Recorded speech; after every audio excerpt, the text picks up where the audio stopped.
This conference today, as has been said, is an opportunity to kind of celebrate the expertise, the experience, and the range of work that's going on in the Creative Europe network. I hope you all find real benefit in talking to each other, sharing stories of the kind of things that you're doing, and finding new opportunities to work together.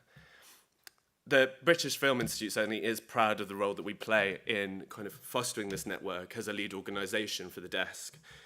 Our own role is to kind of foster a love and lifelong relationship with independent film, and in particular, British independent film. Not only with audiences and people right across the UK, but around the world too. We, support exhibition of film, we support education in film, and we also back people to create film that is talking about value sets, ideas, and celebrating identities that others aren't able to do. And through our work in distributing this right around the world, we kind of hope to foster the kind of conversations that Creative Europe is able to do in its own work on distribution. The work of BFI and Creative Europe are a natural fit for each other, and we're really happy that we can kind of help perpetuate its work. I'd like to take a moment to thank British Council, as well as our other partners like Arts Council England, Creative Scotland, and the Welsh Government, as well as our colleagues on the Creative Europe desk in Northern Ireland, in kind of making this all happen. And I'm sure we're very grateful for the incredible work they do too. As Kate said, we don't want to focus too much on the nitty-gritty of politics, or at least not so early in the morning at least. But I did just want to take a moment to say that the British Film Institute really is doing everything in its power to secure a deal in Brexit that works as best as possible, not only for the screen sectors, but also for the creative industries at large. The government has made its intention to exit quite clear, and we really are working across a whole range of issues to make sure that this happens as best as possible for us. Obviously, case in point here is the Creative Europe programme. It really has become critical to the way that European film works, and BFI is advocating at every level of government for our continued participation, not only to 2020, but in future iterations of the programmes too.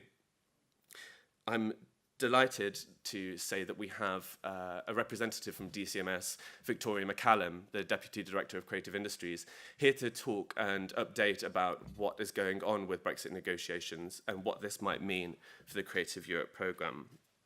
We stand at a critical moment in negotiations.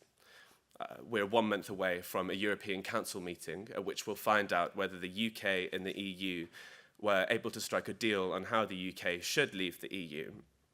Depending on how that goes, we'll either enter into a transitional period where we will further debate the future relationship between the UK and the EU over the coming years, or we will enter into a no-deal situation where there are even greater questions around how the UK will define its place in this new kind of global situation, as well as the issues around Creative Europe, which we're glad government has made its intentions to seek continued, to seek continued participation in cultural programmes very clear.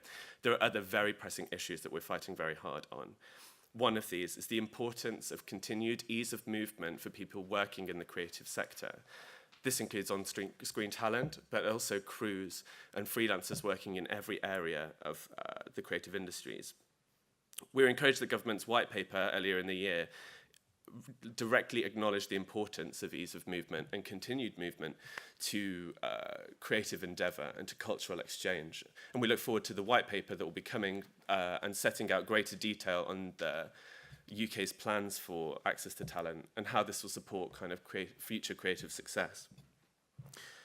As well as this work on access to talent, to get to the very, very arcane kind of elements of Brexit, we're also looking at regulation around things like markets, the rules that govern how the UK and EU exchange creativity, cultural products and ideas, whether this be intellectual property protections or the rules governing broadcast. Again, I don't want to get into something too heavy quite so early on in the day, but if you do have any questions about how any of this is working or the work that we're doing to kind of secure the best deal possible and advocate for what the screen sector needs, please do come find me in the margins of the day and I'll be happy to have a drink and discuss it a bit. Thank you very much for coming, as I say. I think that it's time to move on to kind of more positive discussions around networks and the value of what all of you do and what all of you contribute to our fantastic UK and international creative industries.